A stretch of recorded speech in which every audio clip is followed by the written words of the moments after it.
Hey everybody, and welcome to another Chairman of the Board ranking video. This is where I take a look at the last 5 new to me board games that I've played. I rank them and I review them as I go, in order of preference. Now before I get started on my 5 reviews here, I want to give a shout out to the show's sponsor, KIENDA.co.uk, who are my go-to online retailer, and if you use the link in the show notes or the QR code, then you can get 5% off your first order. At number 5, I have Ankh'or. Now, to be honest, this one was a bit of a dud for me. It's a kind of a puzzly style game as you are collecting these rather nice tokens and cashing those tokens in to get these tiles, and then you're using these tiles to make a little puzzle in front of you by trying to match colours in orthogonal sequences, as well as trying to match these symbols. And sometimes the colours and symbols have crossovers, so you can kind of create these cross sections in order to score and optimize that placement as much as possible. That's pretty much what the game entails. It's definitely a basic game. I don't think it has anything special about it at all. And to be honest, I found myself quite bored playing this one because the moves were very predictable. If you've got 3 scarabs, of course you're going to want the 4th scarab and you're going to collect those tokens. Yes, there is a limited pool of resources, but still, you're going to know what you want to do. Even the tile placement is very basic because you're just trying to place them in orthogonal sequences. It doesn't have any twists or anything unique about it. The only thing is that you can place tiles on top of other tiles at those cross sections where the 4 under tiles meet. So again, very, very simple stuff, almost child-friendly gameplay here. Other than that, I don't really have much to say at all. I was very underwhelmed. I thought it was very lackluster. The choices were obvious. And yeah, I was very uninspired by Ankh'or. So I won't go on any more about it. It just was not a game for me at all. So that is Ankh'or at number 5. At number 4, I have Circus Flohcati.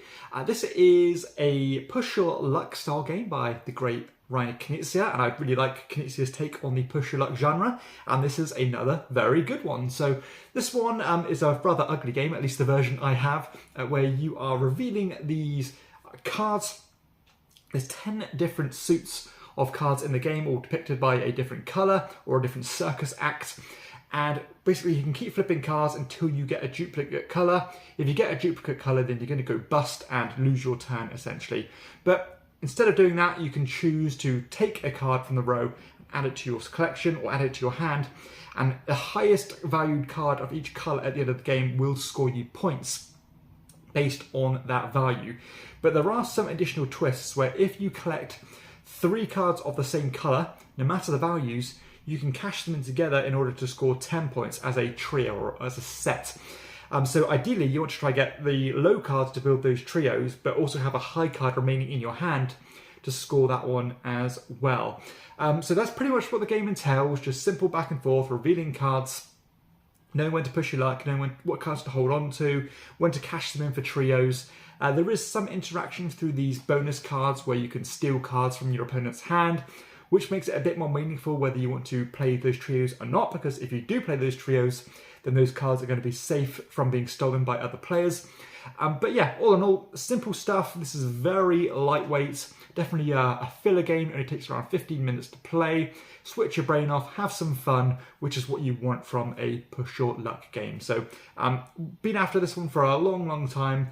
Did not disappoint, and it's going to stay in my collection for sure. So got 3 more good games here to talk about because the 4th one was very good. So that is Circus Flohcati at number 4.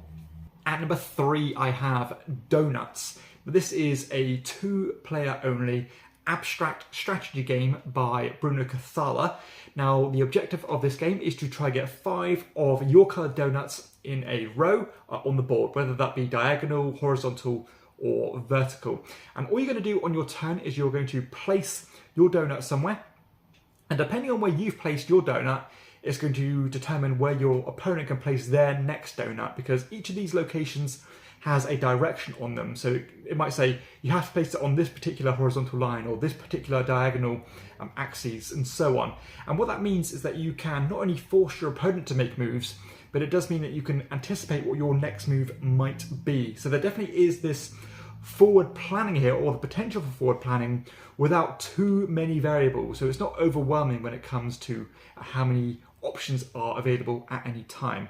And because of that, I think the stakes feel a little bit lower than some abstracts, which I actually enjoy.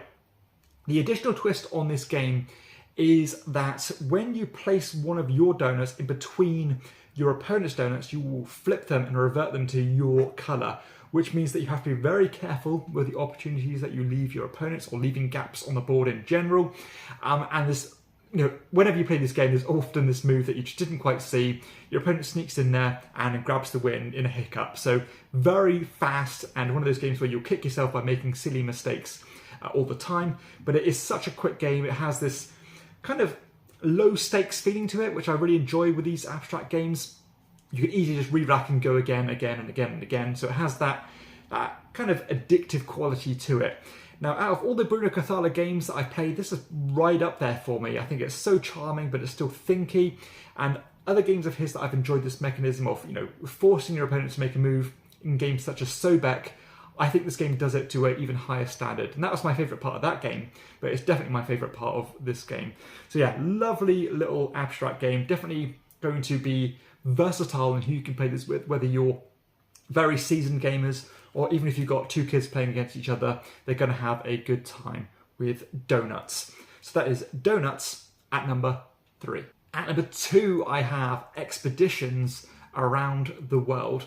Now this is a reprint of an older game from 1996 from the great Wolfgang Kramer. So I've wanted this game for a long time, and I'm very happy that Super Meeple reprinted it. Now this is quite an interesting kind of premise of a game where you are going to be moving these 3 different coloured arrows around this big map of the world, and you're going to be moving those arrows communally. So you don't have ownership of a particular expedition. You and your opponents are moving them each turn. And the idea is that you are trying to visit these locations matching these cards that you have in your hand. So every card that you have that you visit, or every location that you visit matching a card in your hand, you will score a point for. But every card you have in your hand remaining at the end of the game, you'll lose a point for. There's even these bonus locations where you can get double points for, or double negative points for, if you do or do not visit them. And there are also some communal locations as well, so you can try and go for those to get some additional points. So this game is all about trying to piggyback off other players' actions, so hopefully they'll lead you to the direction that you want to go, but at the same time not going too far away from your own directions, because it can be quite frustrating if you want this location but it's not your turn. People drag it off in a completely different direction, meaning that you're going to have to kind of loop back on yourself or try to get another expedition to that spot. Now there are some cool mitigation factors as well through the use of these tickets, which will let you kind of undo the last move of an expedition, or give you bonus turns, or let you swap cards from your hand. So again, you do have that mitigation potential. And there's also some cool potential for bonuses, because there are certain locations on the board that will give you kind of back-to-back turns, or again the ability to unlock more of those tickets. So what a wonderfully family-friendly style game, so breezy to play. There's some potential for kind of stalemate situations where nobody can really reach their last location because everyone's dragged it off in such a wild locations. So again, the ending of the game can kind of grind to a halt or drag its heels a bit, but I am nitpicking. All in all, it's a fun experience and very family friendly, and I enjoyed it a lot, and I'm really looking forward to teaching this to more players actually. So that is Expeditions at number 2. And finally at number 1 I have Carson City. So a game that I've wanted to get played for a long time now, and they finally reprinted it and I've got it played. So this is a Euro game, one that's maybe a little bit more in your face than a lot of other Euros.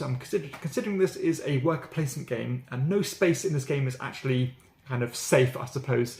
So this one, as you'd expect, does take place in the kind of Wild West.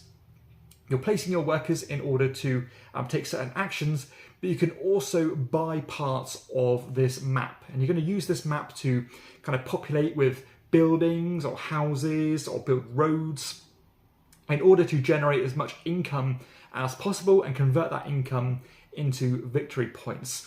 Now, there's lots you can do here, and I particularly like this role selection mechanism where each round you're choosing a character and using their special ability, and these characters can give you kind of more firepower. They can let you buy buildings at a discount. They'll let you carry loads of money through from one round to the next, or lots of different things you can do here. And this idea of at the end of the round, you are capped on how much money you can carry from one round to the next based on that character. So if some will let you carry tons of money through, some will only let you carry a little bit through, which can be a huge factor in who wins or doesn't win at the game. Now, one of the main twists on this game is the fact that no worker placement spot is safe, essentially, because if you go somewhere and your opponent also goes there, once everybody has deployed their workers, then there will be a duel where you'll be rolling dice. Whoever's got the highest firepower will win that spot.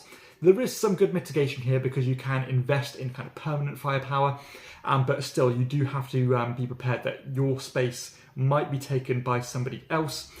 But there's actually some kind of follow-up mechanisms that make that much more interesting than it sounds, because any worker that you do not deploy onto the board actually boosts your firepower. So sometimes you have to say, you know what, am I going to spread my bets and try to go to loads of different spots, or am I going to really focus on only getting a few spots, keeping my workers in reserve, and hopefully swinging the odds in my favour to secure that particular action?